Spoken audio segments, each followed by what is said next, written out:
Bapak Ibu saudara-saudara, tidak panjang-panjang refleksi ini, pendek-pendek saja. Natal itu pasti ada di mama-mama petangan, mama-mama yang atur, mama-mama yang kuasai, mama-mama yang dominasi. Betul? Betulkah kurang betul? Mama-mama pekuasa kalau Natal.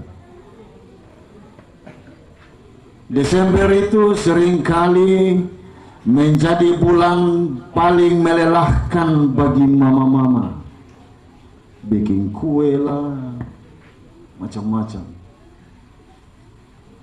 Dan tanpa orang sadari, ibu bapak, di tengah-tengah budaya kita saat ini, Natal itu sudah bergeser maknanya.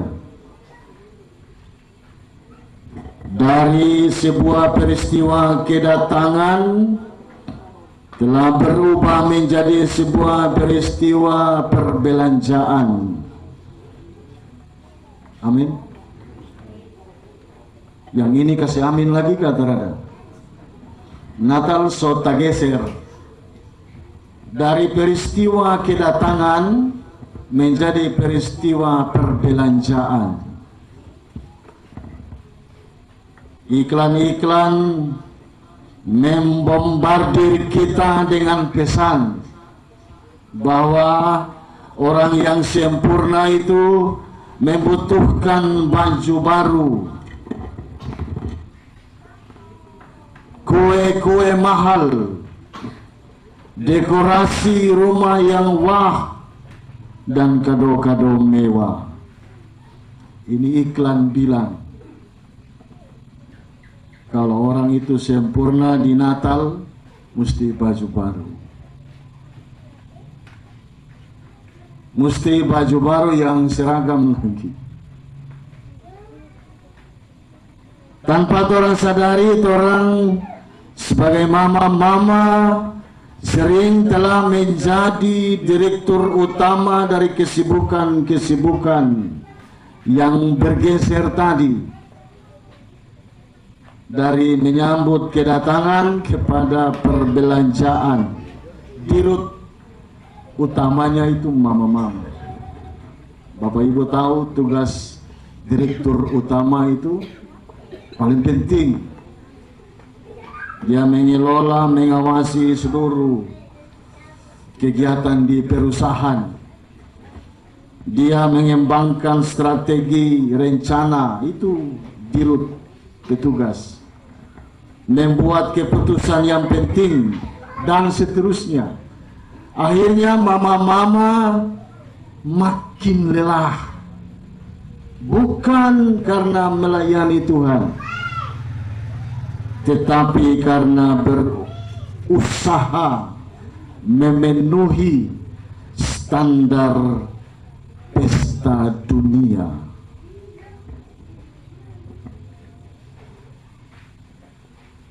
Karena itu malam ini mari orang berhenti sejenak, menengok kembali ke Nazaret, ke momen di mana Natal pertama kali direncanakan oleh Allah dan berlangsung di sana.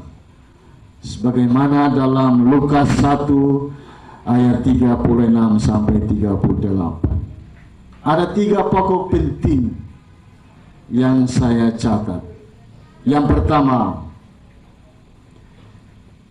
kesederhanaan Maria melawan tuntutan zaman. Malaikat Gabriel tidak datang ke istana yang megah. Dia tidak datang di pasar murah meriah dan ramai. Dia datang ke Nazaret. Kalau Lukas tulis kota kecil, tapi sebenarnya dia desa kecil. Kepada seorang gadis yang sederhana, Maria namanya.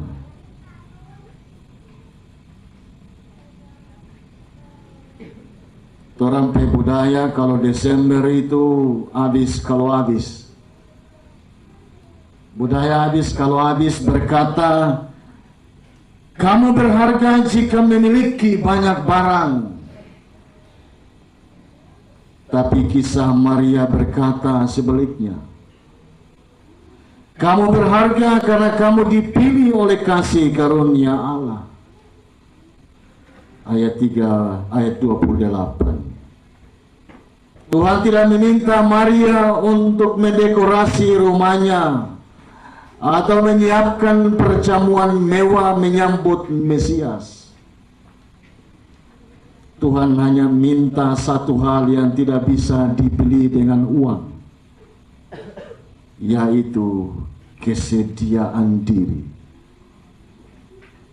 Maka saudara-saudara, sediakanlah torang pe hidup, torang pe hati, bikin kue sesuai kemampuan, beli baju sesuai kemampuan. Kalau tanggung jawab Natal remaja, kalau dia sanggup kasih 50, jam paksa kasih 100.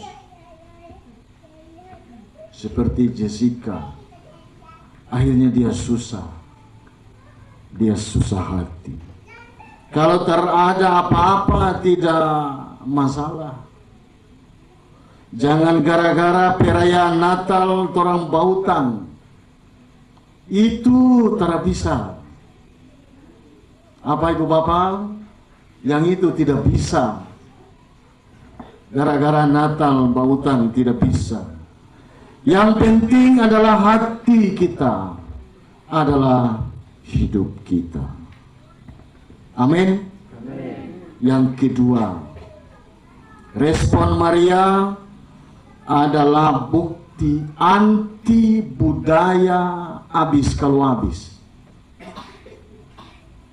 Di hari Natal mungkin orang banyak bertanya seperti Jessica, apa yang harus saya beli, apa yang harus saya dapatkan di hari Natal. Maria mengajarkan kita respon yang berbeda. Awalnya memang dia terkejut, takut, dan bertanya-tanya, bagaimana hal itu mungkin terjadi? Dan itu sangat wajar. Sebagai seorang perempuan yang belum bersuami, bagaimana bisa hamil dan mengandung? Tidak mungkin. Bagaimana orang lain melihat dan memberi tanggapan jika aku tiba-tiba mengandung? Itu kegelisahan Maria. Namun, mari kita perhatikan kalimat kuncinya di ayat 38. Sesungguhnya aku ini adalah hamba Tuhan, jadilah padaku menurut perkataanmu. Saudara-saudara, itu kalimat yang melawan dan itu kalimat yang anti arus zaman. Di dunia yang punya budaya habis kalau habis di masa Natal, mengajarkan kita untuk mengambil dan mengumpulkan.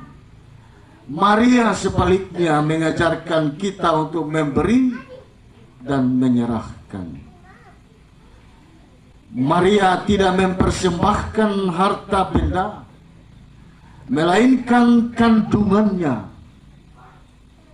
reputasinya, nama baiknya, dan masa depannya demi wadah bagi rencana Tuhan.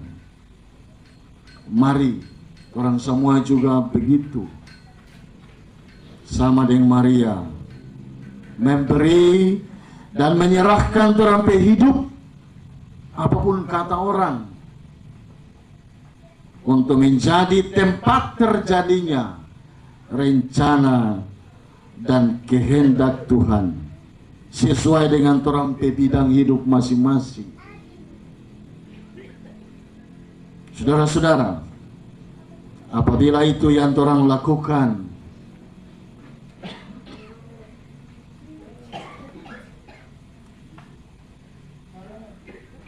maka Tuhan pasti akan memberi orang tempat tinggal yang layak, tempat tinggal yang sehat, anak-anak bisa sekolah, makan cukup, orang juga bahagia, walaupun di tengah-tengah banyak tantangan dan pergumulan. Sebab tidak ada seorang pun di antara orang ini yang tidak punya tantangan, yang tidak punya pergumulan sebelum meninggal. Tetapi jika orang selalu memberi, menyerahkan orang hidup untuk semua rencana dan kehendak Tuhan seperti yang Maria lakukan, pasti akan beda menghadapi tantangan dan pergumulan. Orang yang tidak seperti Maria akan menghadapi dengan keluhan-keluhan, mengeluh, mempersalahkan orang, mempersalahkan Tuhan. Tetapi jika seperti Maria, pergumulan tetap ada, tantangan hidup tetap ada, tetapi kita akan melihatnya sebagai bagian dari rencana Tuhan dalam kehidupan kita. Yang terakhir, pesan untuk mama-mama, papa-papa, dan anak-anak. Saudara-saudara, tantangan kita hari ini bukanlah seberapa meriah pesta Natal yang kita sponsori, melainkan seberapa besar ruang di hati kita untuk Yesus tinggal dan berkuasa. Budaya habis kalau habis sering membuat orang hati ponong, sasa, penuh dengan berbagai keinginan, kecemasan akan penampilan, keinginan untuk dipuji, dan itu semua bisa mengakibatkan tidak ada lagi ruang bagi Yesus dalam hati kita.